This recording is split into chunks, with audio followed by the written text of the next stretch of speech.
ঈদুল আজহা ইসলাম ধর্ম অবলম্বীদের সবচেয়ে বড় দুটো ধর্মীয় উৎসবের দ্বিতীয়টি। এই উৎসবের মূল প্রতিপাদ্য বিষয় হল ত্যাগ।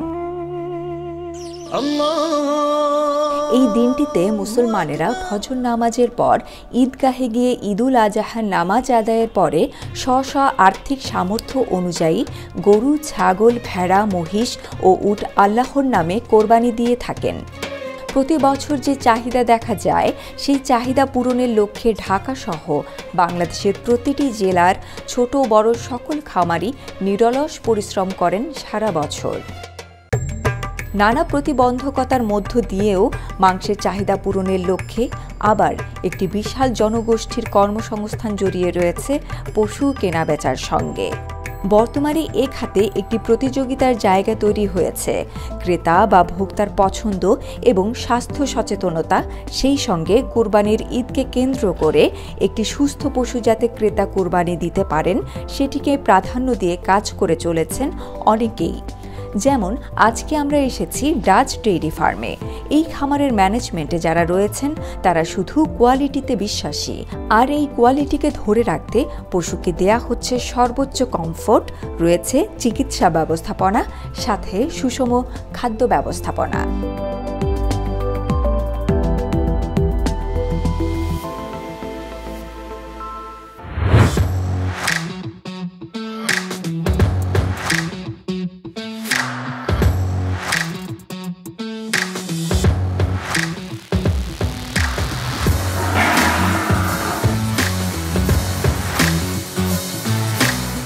এই গরুটা আমাদের খুব একটা স্পেশাল গরু। ব্রিড হচ্ছে ব্ল্যাক অ্যাঙ্গাস, 45 মাস বয়স। কল নেম হচ্ছে গেইল, হচ্ছে একটা গির প্রজাতির গরু। এই গরুটাও আমাদের প্রস্তুত আছে। নানা রকম ব্রিডের গরু আছে আমাদের এখানে।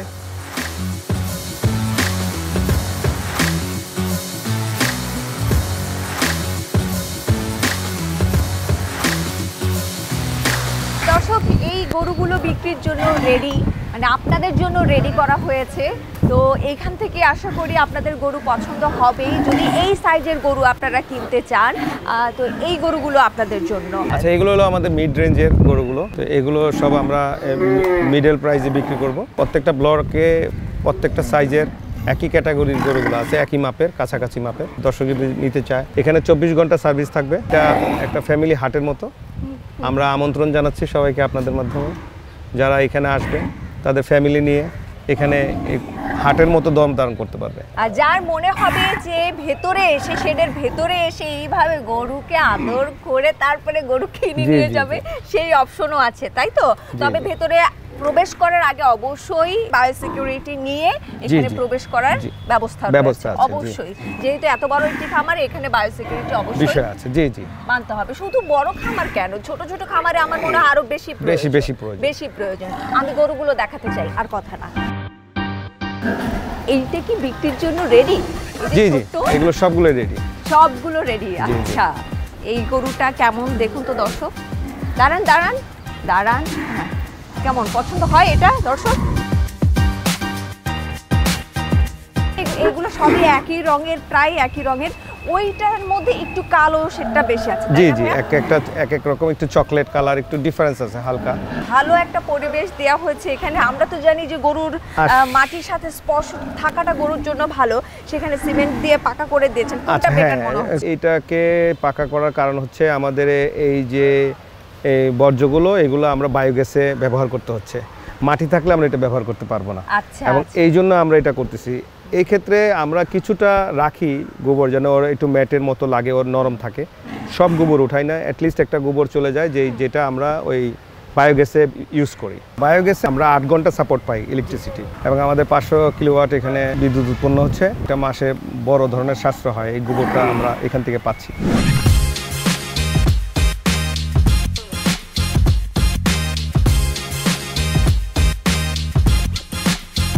এটা একটা উচ্চমানের একটা শাহিওয়াল গরু।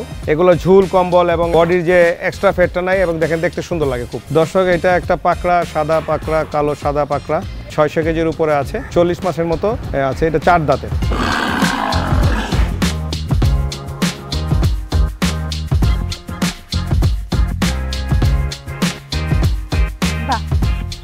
মজার খাবার খাচ্ছে সবাই একসাথে। মানে কোনো দিকে এখন নজর যাচ্ছে না, এত মজার খাবার সামনে দিলে আর অন্যদিকে কোনো খেয়াল তো থাকার কথাই না। গলায় কোনো রশি নেই, ওরা ওদের মতো করে খাবার দেওয়া হয়েছে, ওরা ওদের মতো করে চলে এসেছে। বাহ, খুবই ভালো। এবং আপনি বলছিলেন কথার মাঝেই ফ্রেশ, জি এটা গ্রিন ফ্রেশ গাছ, একদম দেখে বোঝা যাচ্ছে টিএমআর। হ্যাঁ টিএমআর আজকে সকালে কাটা হয়েছে এবং এটার সাথে কোড়া ভুসি মিক্স করা আছে, ভুট্টাও মিক্স করা আছে। ঘাসটা খুব সুন্দর কাটা হয়েছে, এটা মেশিনে করা হয়েছে, মেশিনে করা হয়েছে। ভুট্টা, জি জি ভুট্টা গাছটা, জি জি একদম পুরো গাছটাকে মানে ছেঁচে দেওয়ার মতো হয়েছে। জিনিসটা দেখতে ভালো লাগছে আর ওরা খেতেও এটা বোধহয় দেখেন আপনি এদের ব্যস্ত কত। এরা খাদ্যে কি কি ব্যবহার করেছেন আপনারা, মানে দানাদার খাবারটা ঘাসের সাথে কি কি আছে? এটার সাথে সল্ট আছে, তারপরে আপনার কুড়া বসি আছে, যেটা করলাম আর কি ঘাসটাকে ভুট্টাটাকে ডাস্ট করে করা আছে। এটা আপনারা তো সাইলেজ করেও রেখে দেন। এবার টার্গেট হলো 6000 টন সাইলেজ করি। আমাদের পার ডে কনজাম্পশন হলো আমাদের 15 টনের মতো, সেজন্য আমাদের বেশি লাগে। আমাদের আরো ডেইরি সেক্টরটা আছে তো সাথে, তারপরে দরবার ভেড়া, বোয়ার ছাগল আছে, দেশি বিদেশি অনেক জাতের প্রজাতির ছাগল আছে, সেগুলো আমরা মেনটেন করতে হয়। জন্য আমাদের প্রায় 14 থেকে 15 টন প্রতিদিন লাগে। কতদিন ধরে পালছেন ওদেরকে? এগুলো সবই ছোট থেকে কালেক্ট করা, কিছু আছে আমাদের এখানে হয়েছে, কিছু আমরা বাজার থেকে ছোট অবস্থায় কালেক্ট করি। এই জন্য গুণগত মানটা ঠিক রাখার জন্য, মাংসের কোয়ালিটিটা ঠিক রাখার জন্য, এবং আলটিমেটলি আমাদের নেক্সটে আমরা মিটে চলে যাব। যার ধরুন আমাদেরকে শুরু থেকে এটা করা হচ্ছে, সেই সাথে সাথে ইনস্ট্যান্ট কোনো গরু এখানে এনে বিক্রি করা হয় না আর কি, কারণ ইনস্ট্যান্ট বিজনেস একদিনই কুরবানি, আর সারা বছরের বিজনেসটা এটা ধরে রাখতে হলে আপনার গুণগত মান ঠিক রাখতে হবে। ঠিক রাখতে হবে। আপনারা কি হাট থেকে কিনে নিয়ে আসেন নাকি কোনো প্রান্তিক খামারিদের কাছ থেকে সংগ্রহ করে থাকেন? আসলে এগুলো সব ভালো গুণগত মানের গরু কিনতে হলে খামারিদের থেকে নিতে হবে বা প্রান্তিক কৃষক থেকে নিতে হবে। হাটের থেকে অত ভালো গরু পাওয়া যায় না। চাঁপাইনবাবগঞ্জ, ঠাকুরগাঁও, দিনাজপুর, কুষ্টিয়া, পাবনা এগুলোতে অনেক ভালো মানের প্রান্তিক খামারি, তারা মানে যে বাচ্চাগুলো হচ্ছে সেই বাচ্চাগুলো আমরা বেছে বেছে কালেকশন করে তারপরে আমাদের খামারে নিয়ে আসি। আচ্ছা, আমি যদি বলি যে ডাচ ডেইরি নিয়ে আসলে অনেকেরই অনেক মতামত রয়েছে, এবং শুধু আপনাদেরকে নিয়ে নয় আরও অনেক খামার নিয়েই রয়েছে। বিষয়টি হচ্ছে এরকম, আপনাদের কারণে প্রান্তিক খামারিরা লসে। আপনি কিন্তু ছোট্ট করে বলেই দিয়েছেন যে আপনারা সরাসরি প্রান্তিক খামারির কাছ থেকেই গরু সংগ্রহ করে থাকেন। এই ব্যাখ্যাটা আমি আপনার কাছ থেকেই শুনতে চাইবো। এই যে কথা বলতে বলতে বৃষ্টি চলে এলো, আজকে সারাদিন মনে হচ্ছে এরকমই, কখনো বৃষ্টি কখনো রোদ, এরকমই খেলা খেলবে। জি, ওই বিষয়টা যদি একটু বল। আপনি ঠিকই বলেছেন, আসলে এটা একটা প্রশ্ন উঠে আপনার আধুনিক খামারের সাথে প্রান্তিক খামারদের কোনো সংঘর্ষ আছে কিনা বা কোনো ইয়ে আছে না। আসলে আধুনিক খামার করতে গেলে প্রান্তিক খামারদের সহযোগিতা লাগবেই, এটা সব দেশেই লাগে, সব জায়গায় লাগে। তবে হ্যাঁ, আমাদের দেশে এই সেক্টরটা পিছায় আছে, যার ধরুন কিছু উদ্যোক্তা আমরা সবসময় চেষ্টা করতেছি প্রান্তিক খামারদেরকে নিয়ে কি করে সামনের দিকে আগায় যায়।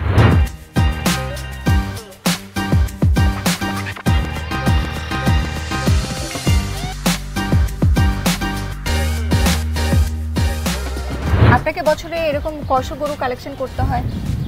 আসলে ডিপেন্ড, গরু কালেকশনের ডিপেন্ডটা হচ্ছে খাদ্যের উপরে। আমরা প্রায় আমাদের 800-র মতো কালেকশন আছে, এবার আমরা 600-র মতো আমরা এবার রেডি করছি, যেগুলো সাধারণ মান থেকে একেবারে আপনার উচ্চ মূল্য পর্যন্ত আছে।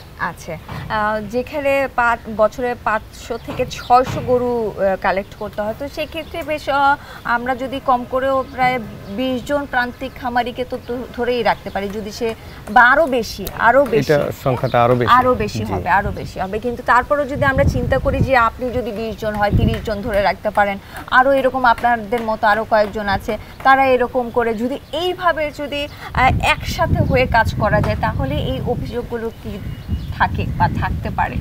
আপনি এখন জানবেন যে এই অভিযোগগুলো এখন আর চলে না। প্রান্তিক খামারে আমাদের চেয়ে লাভবান এই জন্য যে আমরা একটা রিস্কের মধ্যে থাকি কুরবানির জন্য, কিন্তু ওনাদের কোনো রিস্ক না, কারণ ওরা আগেই এটা একটা ন্যায্য মূল্য পাচ্ছে। প্রোডাক্টটা নেওয়ার পরে আমি রিস্কে পড়ে যাচ্ছি, এই কথাটা শুরুর দিকে হয়তো ছিল, যখন বড় বড় খামারিরা যখন আসছে তখন এগুলো একটা কোশ্চেন রেইজ হয়েছিল, কিন্তু এখন এটা আর চলে না। এই মুহূর্তে ডাচ ডেইরি লাভে আছে না লসে আছে এই প্রশ্নে আমি যাবই না, হয়তো লসেই আছে, সেই বিষয়ে আমি আজকে কোনো খোলাসা করতে চাই না, কারণ সামনে কোরবানির ঈদ।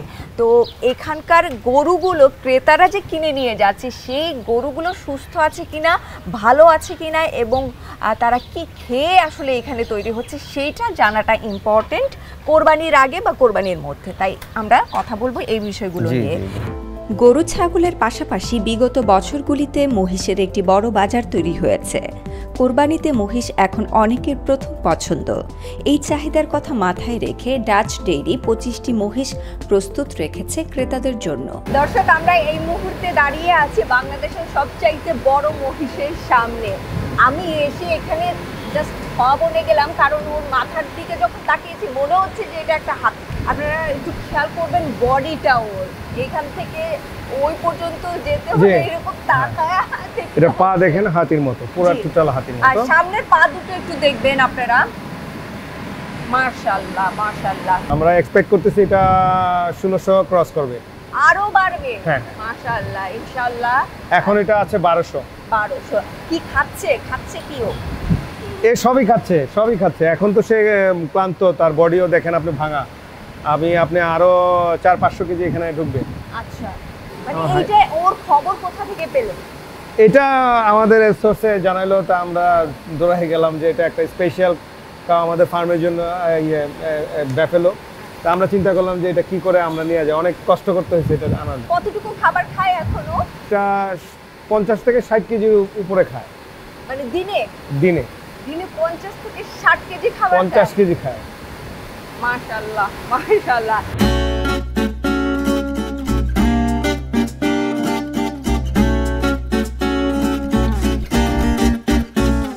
এটার ঘাড় দেখেন, এই ঘাড়গুলো কত মোটা।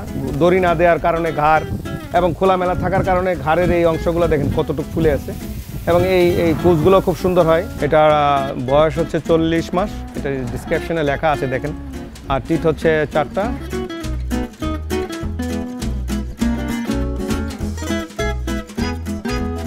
আমরা প্রতিবারই দেখি যে ওনার গরুটার দাম এবার এত টাকা, ওনার গরুটার দাম, মানে থাম্বনেলেই সবাই দিয়ে জি না, আমরা এটা চাচ্ছি। এটা হচ্ছে কি আসলে কুরবানি গরু নিয়ে এই ধরনের ফ্যাসিনেশনটা আমাদের দেশে দীর্ঘদিনের। হ্যাঁ, আমরা চাচ্ছি যে আসলে এটা এইভাবে না দেখে আমাদের সব গরুগুলোই দেখেন খুবই আরামদায়কভাবে লালন পালন হচ্ছে। ইস্যুগুলো হচ্ছে গরু লালন পালনের ইস্যুটা এবং প্রোডাক্টের ইস্যুটা। আপনি একটা দুইটা গরুকে বলতে পারেন অনেক বিশাল বা ডিক্লেয়ার দিতে পারেন অনেক বড়, আমরা বাংলাদেশের ইউনিক, কিন্তু আসলে ইউনিকটা আপনাকে দেখতে হবে গরুর লালন পালন ক্ষেত্রে কতটুকু আপনার ইউনিক। একটা গরুর উপর ডিপেন্ড করে একটা খামার হয় না। হ্যাঁ, আমি এই জন্য বলবো যে একটা গরু বা দুইটা গরু শো ডাউন করে খামারের এই ধরনের ভাইরাল হইতে পারবে, কিন্তু আসলে খামার যে বিজনেসটা এটাকে করতে হলে আপনার সামগ্রিকভাবে গরুর কমফোর্টটা চিন্তা করে গরুটাকে লালন পালন করতে হবে বৈজ্ঞানিক প্রক্রিয়ায়। আমাদের এখানে ওয়াটার মিটের মধ্যে, তারপরে আমাদের মিটে আপনার লেস ফ্যাট, আপনি ছোট গরু 65%, তার মানে বড় গরু আপনি 65%-এর উপরে আপনি মিট পাচ্ছেন। এখানে সলিড কম্প্যাক্ট মিট পাবেন। এবং এই যে হাঁটা চলা হচ্ছে, এগুলো এই যে রোদে তাপ নিচ্ছে, এদের ফ্যাট একেবারেই লেস।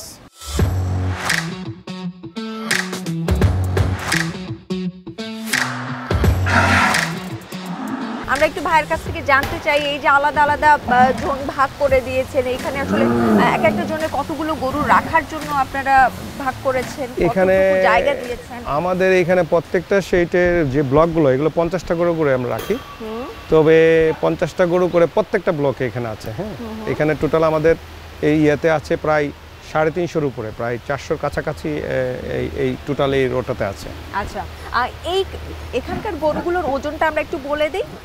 এটা আমাদের 550-এর উপরে আছে এই গরুগুলো। এটাও 550-এর উপরে রয়েছে। আর দর্শক দেখুন তো আপনাদের পছন্দ হয় কিনা। ধরুন আমি একটা গরু দেখতে আসছি, আচ্ছা, এখন আপনি আমাকে কনভিন্স করবেন। আচ্ছা ঠিক আছে, আপনি গরুটা আমার নেওয়া উচিত এবং কেন?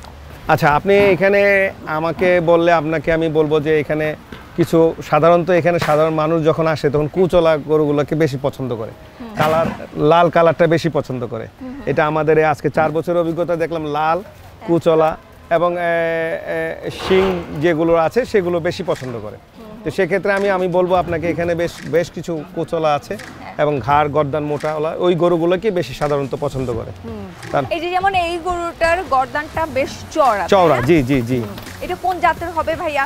এটা দেশাল, এটা সম্পূর্ণ দেশাল একটা গরু।